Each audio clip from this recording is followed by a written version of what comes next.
Práve sa začala veľká cena BBAG Baden-Baden, rovina listed na 1400 metrov pre dvoročnej kone o 22 000 eur. V čele už je Trubel pod jokejom Donom Schmidom, na druhej pozícii ďalší kon zo Záhoria Foreign Man, ďalej potom Konex, ktorý sa vyváža zvonka na druhú, tretiu priečku. Sú tam aj Maďari, konkrétne je tam v tejto chvíli Overplay a takisto aj Superblade. Na 6. pozícii potom sa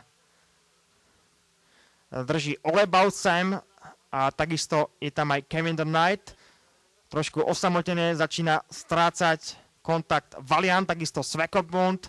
Za ním je Vitulus, Bold Dragon, Sami Sam a na chvoste pola dvojica Big Dancer a Teddy Reddy. Takáto je situácia zhruba 600 metrov pred cieľom, kde sa dopredu vyváža Overplay. Trubel stále na druhej pozícii, ale už dá sa nebude vzdorovať. Teraz tam prichádzajú aj ďalší aktéri.